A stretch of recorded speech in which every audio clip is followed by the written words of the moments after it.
Hello' everyone, কি খবৰ আপোনালোকৰ? আপোনালোক সকলোকে মোৰ আজি অন্য এটি ব্লগলৈ স্বাগতম জনাইছোঁ। মই বহুত দিনৰ মূৰত আপোনালোকৰ ওচৰত এটা মিনি ব্লগ লৈ আহিছোঁ, কাৰণ আপোনালোকে গমেই পাইছে যে মই আজিকালি কিমান ব্যস্ত থাকোঁ বেবীৰ লগত। চ' আজি মই নিজৰ ফেচ নেদেখাওঁ, আৰু আজি মই এক্টিভিটিখিনি দেখাম। আমাৰ ছোৱালী হিতি কি কৰে আৰু তেওঁৰ লগত বাপেকে কেনেকৈ লাগি থাকে। ক'ৰবাত পাৰ্কত গ'লে ময়ো লাগোঁ, কিন্তু যিহেতু তেওঁ কেমেৰা ফ্ৰেণ্ডলি নহয়, সেইকাৰণে তেওঁ কেমেৰা ধৰিব নোৱাৰে। আৰু বেবীৰ লগত মই দৌৰি থকা, সদায় যিহেতু দৌৰি থাকোঁ, অলপ অসুবিধা হয়। তাৰ কাৰণে ভাবিলোঁ আপোনালোকক দেখাওঁ আজি মোৰ লগত মোৰ মিষ্টাৰৰ কিমান বেছি কষ্ট হয়। আৰু সঁচা কথা, বহুতে কয় মাতৃ হ'লে মাকৰ বহুত কষ্ট হয়।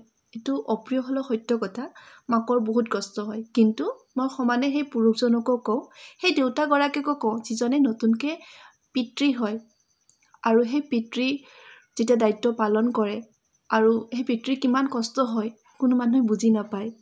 আৰু সেইটো বস্তু মই বুজি পাওঁ, কাৰণ মই অকলে, তেওঁ আৰু মই অকলে আমাৰ ছোৱালীক হিতিক ডাঙৰ কৰিলোঁ। আজি ইমানখিনি ডাঙৰ কৰিলোঁ যেন তাই খোজকাঢ়িব পৰা হ'ল। আৰু মই বহুত তাইৰ লগত এক্টিভ থাকোঁ ঘৰত, আৰু বহুত সৰুৰ পৰাই মই তাইক অলপ ফুৰাব লৈ আহোঁ। ক'বলৈ গ'লে এমাহ কমপ্লিট হোৱাৰ পিছৰ পৰা আমি ক'ৰবাত নহয় ক'ৰবাত গৈয়ে আছোঁ, কিবা নহয় কিবা বিয়া খাইছোঁ, কিবা প্ৰগ্ৰেমত গৈছোঁ, ক'ৰবাত পাৰ্কত গৈছোঁ। তো মই তাইক বহুত ফুৰাইছোঁ, আৰু মই তাইৰ লগত বহুত কথা কৈ থাকোঁ। তাৰ কাৰণে তাই পেলাই থাকে। ভালকৈ কথা ক'ব পৰা হোৱা নাই, কিন্তু আশা কৰোঁ বহুত জল্দি কথা ক'ব পৰা হ'ব। আৰু তাই বহুত সৰু সৰু ল'ৰা ছোৱালী দেখিলে বহুত ভাল পায়, আৰু সেইবিলাকৰ লগত খেলিব ভাল পায়, ধৰিব ভাল পায়।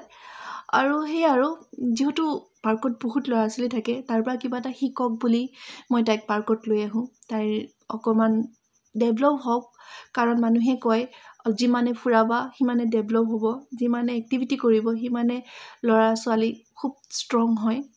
চ' সেইকাৰণে ভাবিলোঁ তাইকো লৈ আহিলোঁ। আৰু প্ৰথমে ভাবিছিলোঁ ঝুলনাত তাইক বহাই দিলে তাই ভয় কৰিব, কাৰণ তাইক ঝুলনাত মই আগত বহোৱা নাই। এয়া চাইছেনে, তাইৰ হাঁহিয়ে কয় যে তাই ভয় কৰা নাই, আৰু নিজে নিজে ঝুলিবও চেষ্টা কৰে।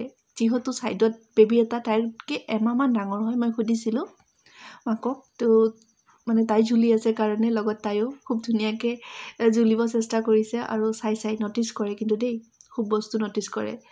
আৰু আমাৰ এই এনিমেলছ লাভাৰ হয়, ডগক ভাল পায়, বাৰ্ড চাৰ্ডছ ভাল পায়, কিন্তু ডগক বহুত বেছি ভাল পায়। ডগ মানে কুকুৰ দেখিলে মানে পাগল।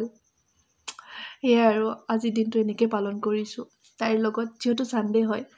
আৰু এয়া চাইছেনে, কোচত নাহে, তাৰ কাৰণে ষ্টেপ বাই ষ্টেপ মই তাইক খোজকঢ়াও শিকাই আছোঁ। সেয়াই, আৰু আজিৰ দিনটো এনেকৈ গ'ল, এনেকৈ পাৰ কৰিলোঁ। আৰু হিতি দেউতাককো বহুত বহুত থেংক ইউ ক'ব লাগিব। আপোনালোকেও ক'ব বাপেকৰ কষ্ট হয়নে নহয় মাকৰ লগত, যিহেতু মাক যেনেকৈ নতুন, বাপেকো সেনেকৈ নতুনেই হয়। চ' মই আশা কৰোঁ দুজনকে ৰেচপেক্ট কৰাটো আৰু সন্মান দিয়াটো উচিত বুলি ভাবোঁ। তো আজিলৈ ভিডিঅ'টো ইয়াতে সামৰোঁ। ভাল লাগিলে লাইক কৰিব আৰু ফ'ল' কৰিব। ভিডিঅ'টো শেষলৈ চোৱাৰ বাবে ধন্যবাদ।